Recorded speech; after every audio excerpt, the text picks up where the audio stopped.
वक्त अब बदलाव की मांग कर रहा है। पहले खुद में बदलाव लाइए, फिर दुनिया को बदल डालिए। चलिए आज हम लोग पढ़ने वाले हैं क्लास 10th के बायो का 5वां चैप्टर। जो हमारा 5वां चैप्टर है भारती भवन के बुक के अनुसार नियंत्रण और समन्वय। अगर आप में बदलाव लानी है, आपके रिजल्ट में बदलाव लानी है तो चैनल को सब्सक्राइब करो और लगे रहो वीडियो के अंत तक। ध्यान दीजिए, नियंत्रण और समन्वय। तो इस टॉपिक का सबसे पहला टॉपिक समझना है हम लोगों को उद्दीपन। उद्दीपन देखो बच्चों है क्या। देखो मान लीजिए कि आप कहाँ पर रह रहे हो, बिहार बोर्ड का तैयारी कर रहे हो तो निश्चित रूप से उत्तरी भारत के बिहार में रह रहे हो। आपको पानी बहुत ज़्यादा खर्च करने की आदत है। आप क्या कर रहे हो, पानी को बिना मतलब का बहाते चले जा रहे हो। तो आपको अगर 10-20 लीटर पानी दे दिया जाए, 15 लीटर पानी दे दिया जाए, राजस्थान में जैसी स्थिति है, क्या आप भर दिन गुजार पाओगे? पहली दिन, दूसरे दिन, 10वें दिन तक तो बहुत ज़्यादा दिक्कत होगा, क्योंकि उस वातावरण में रहने की आपको आदत नहीं है। तो मतलब प्रकृति जो बदलाव कर रही है, जो वातावरण में बदलाव आ रही है, उस बदलाव के अनुसार अगर खुद को बदल रहे हो वो उद्दीपन है। फिर 10, 15, 20 दिन बाद आप खुद को बदल लोगे, उस वातावरण में आप रह लोगे। ये आप में क्या था? उद्दीपन था।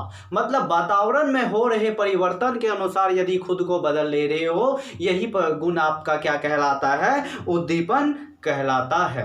तो इसका डिफिनेशन क्या कर सकते हो आप? जीवों का वह गुण जिसके कारण वह बाहरी वातावरण से प्रभावित होकर अपने को क्या कर लेती है? बदल लेता है, वातावरण के अनुसार खुद को बदल लेता है, क्या कहलाता है? उद्दीपन कहलाता है। जैसे एक बार हुआ क्या था, क्रिकेट हो रही थी इंडिया में, तो आ गया था कनाडा का कुछ टीम, ऑस्ट्रेलिया का कुछ टीम आया था। वो ठंडा प्रदेश का जगह है। अब यहाँ पर भारत गर्म के मौसम में जून में आ चुका था और ऐसी हालात हो गई थी उन लोगों को कि सभी के सभी जर्सी खोल के, मतलब टी शर्ट खोल के खेल रहे थे। इतनी गर्मी लगी। क्यों? जबकि भारत के खिलाड़ी जर्सी पहने हुए थे उसी फील्ड पर एक साथ। क्यों? क्योंकि वो लोग ठंडे वातावरण में रहे थे, वो खुद उसका उद्दीपन उसके अनुसार बदला हुआ था। और यहाँ जैसे आए गर्म वातावरण में उनको बहुत ज़्यादा गर्मी लगी, जिस कारण से क्या हुआ, एक ही फील्ड पर एक साथ खेल रहे भारत के खिलाड़ी ने टी शर्ट पहनी हुई है, जर्सी पहनी हुई है, और उस देश के खिलाड़ी जो ठंडे प्रदेश के रहने वाले हैं जर्सी उतार दिया गर्मी के कारण। तो यही क्या है? आपका उद्दीपन है। मतलब क्यों? क्योंकि उस वातावरण के अनुसार ढलने में थोड़ा समय लग जाता है। तो जो जिस वातावरण के अनुसार खुद को बदल लेता है, दोनों मनुष्य ही है, लेकिन दोनों के शरीर में क्यों परिवर्तन आया? कोई गर्मी के प्रति ज्यादा रिस्पॉन्स दिखाया, किसी के लिए सिंपल गर्मी थी, क्योंकि वो उस वातावरण में रहा नहीं, तो उसके अनुसार खुद को बदला नहीं। फिर वही खिलाड़ी अगर 2, 4, 10 महीने रह जाए तो फिर उनको कोई फर्क नहीं पड़ेगा। तो बाहरी वातावरण के बदलाव के अनुसार खुद में बदलाव ले लाना क्या कहलाता है? उद्दीपन कहलाता है। और उद्दीपन जंतुओं का सामान्य गुण है, थोड़ा कम या बहुत सभी जंतुओं में पाई जाती ही है। अब उद्दीपन का टॉपिक समझ में आ गया। मतलब बाहरी वातावरण में प्रभावित होकर खुद को परिवर्तित करना क्या कहलाता है? उद्दीपन कहलाता है। अब हम लोग नेक्स्ट टॉपिक लेते हैं बच्चों, ये है हम लोगों का अनुवर्तनी गति। बहुत ही ज्यादा इंपॉर्टेंट चैप्टर है अनुवर्तनी गति। अनुवर्तनी गति क्या है बच्चों? अनुवर्तनी गति का मतलब होता है कि उद्दीपन से प्रभावित होकर पौधों में होने वाली गति क्या कहलाती है? अनुवर्तनी गति कहलाती है। पौधों में किसमें होगा अनुवर्तनी गति बच्चों? पौधों में होगी। क्यों होगा? उद्दीपन से प्रभावित होकर होने वाली गति। मतलब बाहरी वातावरण से प्रभावित होने वाली गति क्या कहलाती है? अनुवर्तनी गति कहलाती है। इसका एग्जाम्पल समझोगे तो ज्यादा समझ में आएगा। सबसे पहले देखते हैं हम लोग पहला प्रकार की अनुवर्तनी गति, जैसे प्रकाश अनुवर्तनी गति एक प्रकार का है, प्रकाश अनुवर्तनी गति। इसको समझोगे तो अनुवर्तनी गति ज्यादा समझ में आ जाएगी। आपने बचपन से एक एग्जाम्पल पढ़ा कि अगर किसी गमले में एक छोटा सा पौधा लगा दिया जाए और किसी रूम में इसको बंद कर दिया जाए, रूम में अगर कहीं से रोशनी आ रही है तो वो पौधा उधर ही झुक जाता है। क्यों? क्योंकि प्रकाश की ओर इसकी पौधे का शीर्ष भाग मतलब पत्ता प्रकाश की ओर, शाखा प्रकाश की ओर और तना प्रकाश की ओर गति करने लगती है। मतलब प्रकाश से प्रभावित होकर पौधे के अंगों में गति आई। तो प्रकाश क्या था? बाहरी कारक था ना। तो बाहरी कारक से प्रभावित होकर जो पौधे के अंगों में गति आई, ये क्या कहलाती है? प्रकाश के कारण होने वाली गति प्रकाश अनुवर्तनी गति कहलाती है। तो वह अनुवर्तनी गति जिसमें पौधे का अंग प्रकाश की दिशा में गति करता है, अगर मैं डिफिनेशन अगर सही से लिखाऊं आपको, वह अनुवर्तनी गति जिसमें पौधे का अंग प्रकाश की दिशा में गति करता है उसे प्रकाश अनुवर्तनी गति कहते हैं। यह गति पौधे के किस भाग में होगा? प्रकाश की ओर कौन जाएगा? जड़ नहीं ना। कौन जाएगा? शीर्ष जाएगा मतलब ऊपर वाला भाग, तना जाएगी, पत्तियां जाएंगे, शाखाएं जाएंगे। इस यह वर्ग किस प्रकार की गति किस में होगा? मतलब जड़, तना, पत्तियों में प्रकाश अनुवर्तनी गति होगी। अब इसी देखो, अनुवर्तनी गति में दो प्रकार का हो सकता है। एक होगा धनात्मक अनुवर्तन, ध्यान से समझिएगा, धनात्मक अनुवर्तन, और दूसरा होगा ऋणात्मक अनुवर्तन। ध्यान दोगे बच्चों, धनात्मक अनुवर्तन मतलब प्रकाश की ओर जिस भाग का गति हुआ, प्रकाश के प्रति धनात्मक अनुवर्तन, ठीक है। और प्रकाश के विपरीत दिशा में जिस भाग का गति हुआ, प्रकाश के प्रति ऋणात्मक अनुवर्तन। तो मतलब क्या समझे कि जैसे शीर्ष, पौधे का शीर्ष किधर जाएगा? प्रकाश की ओर मुड़ जाएगा। तो प्रकाश के प्रति शीर्ष का क्या हो गया? धनात्मक अनुवर्तन हो गया। जबकि जड़ क्या प्रकाश की ओर उड़ेगा? नहीं, जड़ प्रकाश के विपरीत दिशा में जाएगी। तो जड़ में क्या हो गई? प्रकाश के प्रति ऋणात्मक अनुवर्तन हो गया। मतलब बाहरी पौधे का वह भाग जो बाहरी उद्दीपन की ओर मुड़ता है, उस भाग में धनात्मक अनुवर्तन होती है। क्या बोल रहे हैं? पौधे का वह भाग जो बाहरी उद्दीपन, ये इस बार बाहरी उद्दीपन कौन लिए? प्रकाश लिए। बाहरी उद्दीपन की ओर मुड़ता है, वो प्रकाश का धनात्मक अनुवर्तन हो गया। और जो उद्दीपन के विपरीत दिशा में गया, ऋणात्मक। तो जड़ प्रकाश के विपरीत दिशा में जाएगा, तो जड़ में प्रकाश के प्रति ऋणात्मक अनुवर्तन और तना, शीर्ष में धनात्मक अनुवर्तन प्रकाश के प्रति। अब आते हैं जला अनुवर्तनी गति। बच्चों ये समझने के बाद ज्यादा समझ में आ जाएगी, दोनों क्लियर हो जाएगा। जला अनुवर्तनी गति, ये यानी पौधे का अंगों का जल की ओर गति करना क्या कहलाता है बच्चों? जला अनुवर्तनी गति कहलाएगा। जैसे अब पौधे का किस अंग जल की ओर जाएगी? एक एग्जाम्पल समझो, पौधे गमले में लगा दो, ठीक है, और देखो कि पौधा का जड़ सीधा रहे, ठीक है। इधर दूसरे गमले में थोड़ा सा हटा के, लेकिन नजदीक ही होना चाहिए, जल रख दो। 10-20 दिन बाद देखना पौधे का जड़ जो है जल की ओर मुड़ गया। तो देखिए, पौधे के अंगों का जल की ओर गति करना क्या कहलाया? जला अनुवर्तनी गति कहलाया। तो जड़ की ओर कौन गति करेगा? जल की यानी जल की ओर गति करेगा तुम्हारा पौधे का जड़। तो जड़ जो है जल के प्रति धनात्मक अनुवर्तन। क्या पत्ते जाएंगे पानी की ओर, मुड़ेंगे? नहीं ना। शीर्ष मुड़ेंगे? नहीं ना। तो पत्ते और शीर्ष में जल के प्रति ऋणात्मक अनुवर्तन। जबकि जल की ओर कौन मुड़ेगा? पौधे का जड़। तो जड़ में क्या हो गया? धनात्मक अनुवर्तन। किसके प्रति? जल के प्रति। अब समझ में आ गया होगा। जो भाग प्रकाश की ओर मुड़ा जैसे शीर्ष, वो प्रकाश का धनात्मक, और प्रकाश के विपरीत दिशा में गया जड़, तो जड़ प्रकाश का ऋणात्मक, ठीक है। अब देखिए उल्टा लेते हैं जल में। जल की ओर कौन मुड़ा? आपका जड़। तो जड़ जो है, रूट जो है जल की ओर मुड़ा, तो जल के प्रति जड़ में धनात्मक अनुवर्तन हुआ, जबकि शीर्ष भाग में जल के प्रति ऋणात्मक अनुवर्तन हुआ। तो आप लोग समझ गए होंगे बच्चों। क्या समझे आप कि पौधे के भागों का द्वारा जल की ओर गति करना क्या कहलाता है? जला अनुवर्तनी गति कहलाता है। अगला अनुवर्तनी गति है बच्चों गुरुत्वानुवर्तनी गति। क्या है? गुरुत्वानुवर्तनी गति। गुरुत्वानुवर्तनी गति का क्या मतलब है बच्चों? तो बने रहो वीडियो के साथ, बहुत मजा आने वाला है। गुरुत्वानुवर्तनी गति मतलब पौधे के अंगों का गुरुत्व बल की दिशा में क्या गति करना क्या कहलाता है? गुरुत्वानुवर्तनी गति कहलाता है। पौधे के अंगों का प्रकाश की ओर गति करना, प्रकाश अनुवर्तनी गति। तो प्रकाश अनुवर्तनी गति किस अंगों में दिखेगा? शीर्ष, तना और पत्तियों में। पौधे के अंगों का जल की ओर गति करना, जला अनुवर्तनी गति किस में दिखेगा? जला अनुवर्तनी गति दिखेगा जड़ में। पौधे के अंगों का गुरुत्वाकर्षण की बल की दिशा में गति करना क्या कहलाता है? गुरुत्वानुवर्तनी गति कहलाता है। तो ये किस में दिखेगा? गुरुत्व दिशा मतलब जमीन की ओर। जमीन की ओर कौन जाएगा? शीर्ष। शीर्ष तो ऊपर भागता है, तो जमीन की ओर जाएगा जड़ ही। तो जड़ में गुरुत्वानुवर्तनी गति होती है धनात्मक, और गुरुत्वानुवर्तनी गति ऋणात्मक किसके लिए होगा? शीर्ष के लिए, क्योंकि शीर्ष ऊपर जाता है। ठीक है, अब आते हैं रासायनिक अनुवर्तनी गति, अंतिम प्रकार का गति है। देखिए ये आगे पीछे हो सकता है, इसमें कोई फर्क नहीं है, ऐसा नहीं कि पहला नंबर पे यही करना है, ऐसा नहीं है। अगला देखिए रासायनिक अनुवर्तनी गति।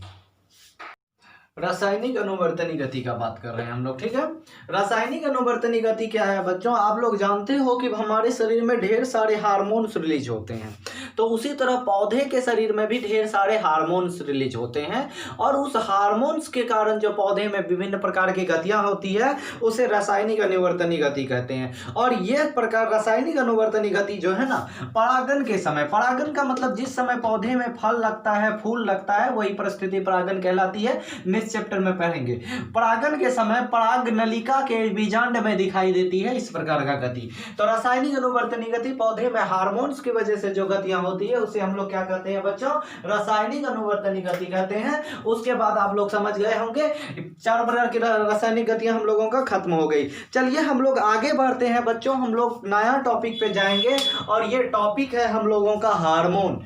बहुत ही इंपॉर्टेंट टॉपिक है, इसको अगर आप लोग मिस कर गए तो सोचो कि 2-3 नंबर तो आपके बोर्ड का एग्जाम मिस कर ही गया, और कंपटीशन में कितना गया ये पता नहीं। अब हम लोगों का ये टॉपिक है हार्मोन। देखो हार्मोन एक रासायनिक पदार्थ है, ठीक है, जो सभी जीवों का, जितना भी लगभग जीव है हमारे उच्च श्रेणी के जितने भी जीव हैं लगभग सब में, सभी जीवों के शरीर में अल्प मात्रा में स्रावित होती है, बहुत कम मात्रा में, और इसकी अल्प मात्रा ही जीवों के विभिन्न उपापचयी क्रियाओं के लिए, जीवों के विभिन्न प्रकार की क्रियाओं के लिए इनफ होता है। जैसे आप लोग जानते हो लड़कों में दाढ़ी मूंछ का आना हार्मोन की वजह से हुई होती है। इसी प्रकार किसी का लंबाई बहुत ज़्यादा हो जाता है, अमिताभ बच्चन ग्रेट खल्ली बन जाती है, तो किसी का लंबाई बहुत कम हो जाता है, राजपाल यादव बन जाता है। तो इन प्रकार का जो हाइट में भी अंतर हो रही है ये सब हार्मोन की वजह से हो रहा है। तो ढेर सारी कारण आपको देखने को मिलेगा। ठीक है, तो हार्मोन क्या है? हार्मोन जीवों के शरीर अंतःस्रावी ग्रंथियां, अंतःस्रावी ग्रंथियां मतलब हमारे शरीर के अंदर जो ग्रंथि है, ठीक है, तो अंतःस्रावी ग्रंथियां जैसे आपने पढ़ी होगी, अमाशय में हाइड्रोक्लोरिक अम्ल का स्राव होता है, पहले चैप्टर में मैंने पढ़ी। तो अमाशय क्या है? अंतःस्रावी ग्रंथियां हैं, क्योंकि वहां से क्या स्रावित हो रही? हाइड्रोक्लोरिक अम्ल स्रावित हो रही। उसी प्रकार की और भी बहुत सारी ग्रंथियां हैं, जैसे अग्न्याशय है, यहाँ पर पिट्यूटरी ग्लैंड है। इसी चैप्टर में आगे हम लोग पढ़ेंगे कहाँ कौन कौन सी ग्रंथियां हैं। तो मनुष्य के शरीर में अंतःस्रावी ग्रंथियों द्वारा अल्प मात्रा में स्रावित होने वाला रासायनिक पदार्थ, जिसका अल्प मात्रा ही नियंत्रण और समन्वय के लिए पर्याप्त होता है, क्या कहलाता है बच्चों? हार्मोन कहलाता है। ठीक है, तो मतलब वह रासायनिक पदार्थ जो हमारे शरीर के अंतःस्रावी ग्रंथियों से द्वारा स्रावित होती है उसे हम हार्मोन कहते हैं, और यह पदार्थ जो हमारे शरीर की नियंत्रण और समन्वय के लिए बहुत ही महत्वपूर्ण होता है। जैसे अभी बोले लंबाई का बढ़ना, दाढ़ी मूंछ का आना, बालों के रंग में परिवर्तन, आंखों का किसी का देखे भूरी आंखें, नीली आंखें, वो सब हार्मोन की वजह से होती है बच्चों। ठीक है, तो ये सारी चीजें हम लोगों को पढ़ने वाले हैं आज। सबसे पहले हम लोग लेते हैं हार्मोन और विटामिन में अंतर। हार्मोन और विटामिन में अंतर, इसको समझिए। हार्मोन देखो यह हमारे अंतःस्रावी ग्रंथियों द्वारा शरीर के अंदर स्रावित होती है, जबकि जब बात करेंगे हम लोग विटामिन का, तो विटामिन जो है हम भोजन के द्वारा बाहरी भोज्य पदार्थ के माध्यम से लेते हैं। ठीक है, हार्मोन अंतःस्रावी ग्रंथियों से स्रावित होती है और यह भोजन के द्वारा बाहर से लेते हैं। अब देखो यह हार्मोन कहाँ से की अल्प मात्रा या अधिक हो जाए या कम हो जाए, दोनों ही क्या है? शरीर के लिए घातक है। हार्मोन अगर कम हो जाए तो भी नुकसान करेगा, ज़्यादा हो जाए तो भी नुकसान करेगा। लेकिन विटामिन कम रहे तो बीमारी का कारण बन सकती है। अगर अधिक हो गया तो उत्सर्जन के द्वारा, जब सुबह सुबह आप लोग बाथरूम जाते हो वहाँ बाहर निकल जाएगी। तो विटामिन अधिक होगा तो कोई नुकसान नहीं है, लेकिन हार्मोन अधिक होगा तो नुकसान, कम होगा तो नुकसान। ये कम होने पर बीमारी होगी लेकिन अधिक होने पर निकाल दिया जाएगा। ठीक है, अब ये दोनों हार्मोन और विटामिन के बीच का अंतर है। ठीक है, अब आते हैं हम लोग हार्मोन के में पादप हार्मोन। पादप हार्मोन का एक ले लेते हैं बच्चों, पादप हार्मोन। ये क्या है? पादप हार्मोन पौधों में रासायनिक नियंत्रण और समन्वय के लिए जो रासायनिक पदार्थ कार्य करता है। पौधों में रासायनिक नियंत्रण और समन्वय, चैप्टर का नाम है नियंत्रण और समन्वय। पौधों में रासायनिक नियंत्रण और समन्वय के लिए जो रासायनिक पदार्थ कार्य करता है उसे क्या कहते हैं? पादप हार्मोन कहते हैं। पौधे में मुख्यतः 5 प्रकार के पादप हार्मोन होते हैं बच्चों, और पांचों प्रकार के पादप हार्मोन को गौर से समझिए और मजा आने वाला है। पहला हार्मोन है ऑक्जिन, फिर आपका है जिब्रेलिन्स, ठीक है, ऑक्जिन, जिब्रेलिन्स, उसके बाद cytokinin, cytokinin, abscisic acid, abscisic acid, abscisic अम्ल भी बोल सकते हैं इसको। और अगला है आपका एथिलीन, एथिलीन, एथिलीन को इथीन भी बोलते हैं बच्चों, ठीक है, कार्बन चैप्टर केमिस्ट्री का पढ़ोगे तो उसमें है इथीन का जो है एक और नाम एथिलीन भी है। चलिए हम लोग देखते हैं ऑक्जिन पादप हार्मोन। देखो ऑक्जिन पादप हार्मोन को जो है पौधे के स्तंभ और शीर्ष पर, स्तंभ और शीर्ष का क्या मतलब हुआ बच्चों? पौधे के ऊपरी भाग में, तो पौधे के ऊपरी भाग में ऑक्जिन हार्मोन स्रावित होती है। तो आपको याद रखना है कहां पर स्रावित होती है ये? शीर्ष पर और स्तंभ पर, दोनों जगह स्रावित हो रही है पादप हार्मोन, ठीक है। तो अब देखिए शीर्ष पर अगर स्रावित हो, जिस तरह मनुष्य का अगर यहाँ पर जो हार्मोन स्रावित हो रही है उसका काम क्या होगा? लंबाई को बढ़ाना। तो लंबाई कैसे बढ़ेगा? अगर छोटी कोशिका है इतनी बड़ी, अगर कोशिका दीर्घ हो जाए, कोशिका दीर्घन हो, बड़ा हो जाए तो भी लंबाई बढ़ेगी। या मान लीजिए एक कोशिका है, 2 बने और दोनों बड़ा हो जाए, तो इसको बोलते हैं कोशिका विभाजन, या तो कोशिका दीर्घन या तो कोशिका विभाजन। तो कोशिका दीर्घन या कोशिका विभाजन के द्वारा क्या करती है? ये लंबाई में वृद्धि करती है। तो ऑक्जिन हार्मोन कहां पाई जाती है बच्चों? शीर्ष और स्तंभ में पाई जाती है। इसका काम क्या है? लंबाई में वृद्धि करना, ठीक है। और यह हार्मोन बीज रहित फलों के उत्पादन में भी सहायक होता है। देखिए बच्चों क्या बोल रहे हैं? बीज रहित फलों का उत्पादन, ऐसे फल जिसमें बीज नहीं होती है, अंगूर हो सकता है, सहतूत हो सकती है, तो इस प्रकार के फलों के उत्पादन में ऑक्जिन सहायक होता है। तो ऑक्जिन का स्राव कहाँ होता है? स्तंभ और शीर्ष के पार्श्व, शीर्ष में होती है। इसका काम क्या है? कोशिका विभाजन और दीर्घन द्वारा लंबाई में वृद्धि करना और बीज रहित फलों के उत्पादन में सहायता करना। दूसरे प्रकार के हार्मोन में आते हैं बच्चों जिब्रेलिन्स। इसका भी लगभग वही काम है, कोशिका विभाजन या कोशिका दीर्घन द्वारा क्या करते हैं? ये पौधे की स्तंभ की लंबाई में वृद्धि करता है। ये देखिए ये टोटल पौधे की लंबाई में वृद्धि कर रहा है ऑक्जिन, ठीक है, ऊंचाई में। लेकिन जब बात करते हैं जिब्रेलिन्स का तो ये स्तंभ की लंबाई में, देखिए स्तंभ मतलब मेन वाला पार्ट, मतलब तना जो होता है, टहनी, उस पे बात नहीं कर रही है ये, किसका बात कर रहा है? स्तंभ का बात कर रहा है। तो पौधे की स्तंभ की लंबाई में वृद्धि, ये टोटल शीर्ष भी स्तंभ भी, लेकिन ये क्या है? सिर्फ स्तंभ की लंबाई में वृद्धि करता है, ठीक है। कोशिका विभाजन और कोशिका दीर्घन तो करना ही पड़ेगा विभाजन करने के लिए। उसके साथ साथ ये बृहद आकार के फलों के उत्पादन में सहायता करता है। ध्यान दीजिए, बृहद आकार के फल, बृहद आकार के फल के उत्पादन में वृद्धि करता है और ऑक्जिन के तरह ही बीज रहित फलों के उत्पादन में भी सहायक करता है। तो ध्यान दीजिए जिब्रेलिन्स का काम है कि कोशिका विभाजन और कोशिका दीर्घन द्वारा स्तंभ की लंबाई में वृद्धि करना, बृहद आकार के फल के उत्पादन में सहायता करना और बीज रहित फलों के उत्पादन में सहायता करना। अगले प्रकार के हार्मोन आते हैं बच्चों हम लोग साइटोकाइनिन। साइटोकाइनिन देखो ये पाया कहाँ जाता है? बीजों के भ्रूणपोष पे। कोई बीज खोल कर देखोगे तो उसमें छोटा सा नन्हा सा व्हाइट सा पौधा दिखाई देगा। ऐसा करो, मैं बताता हूँ एग्जांपल, चना फूलने देते हो ना पानी में, 2-3 दिन छोड़ दे उसको, देखना एक छोटा सा व्हाइट सा निकल जाता है। वही पौधे के अंदर होती है, जब यानी बीज के अंदर होता है, जब उसको फूलने नहीं देते हो तो उसमें पाई जाती है साइटोकाइनिन हार्मोन भ्रूणपोष पे। ऐसा भ्रूण जो बहुत ही महीन है, छोटे हैं पौधे, बीज के अंदर है वो भ्रूण, उसको बोलते हैं भ्रूणपोष। तो ये पौधे के भ्रूणपोष और पौधे के जड़ में संश्लेषित होते हैं। कहाँ से बच्चों? बीजों के भ्रूणपोष पे और साथ ही साथ पौधों के जड़ पे।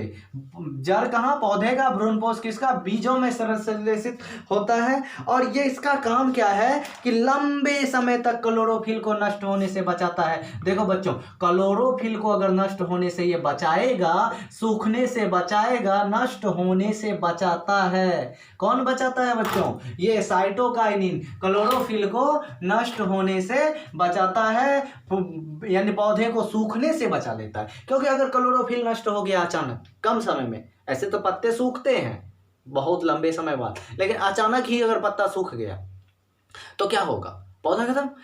क्लोरोफिल को नष्ट होने से बचाने वाला हार्मोन कौन है बच्चों, साइटोकाइनिन। देखिए ये स्तंभ और शीर्ष दोनों की लंबाई में वृद्धि करता है, ये स्तंभ की लंबाई में वृद्धि करता है, ये क्लोरोफिल को नष्ट होने से बचाता है। साथ ही साथ ये बीज रहित फलों के उत्पादन में सहायक, बीज रहित फलों के उत्पादन में ये भी सहायक, और साथ ही साथ ये बृहद आकार के फलों के उत्पादन में सहायक होता है। अब देखिए एब्सिसिक एसिड, ये सब क्या है, लंबाई बढ़ाने वाला, क्लोरोफिल को बचाने वाला, ये जस्ट इन तीनों का उल्टा है एब्सिसिक एसिड। मतलब ऑक्सीन, जिबरेलिन्स और साइटोकाइनिन का उल्टा कौन सा हार्मोन है बच्चों, एब्सिसिक एसिड। बहुत ही उल्टा, एकदम नकारात्मक प्रवृत्ति का हार्मोन है, नकारात्मक नहीं है बच्चों, लेकिन फिर भी ये उल्टा काम करता है। क्यों उल्टा करता है, देखो इसका काम है, ये वृद्धि रोधक हार्मोन कहलाती है। देखिए ऑब्जेक्टिव पूछा जा सकता है कि वृद्धि रोधक हार्मोन कौन है बच्चों, एब्सिसिक एसिड है, वृद्धि रोधक हार्मोन। ध्यान दीजिए, वृद्धि रोधक हार्मोन है। क्यों वृद्धि रोधक हार्मोन बोलते हैं बच्चों इसको, क्योंकि ये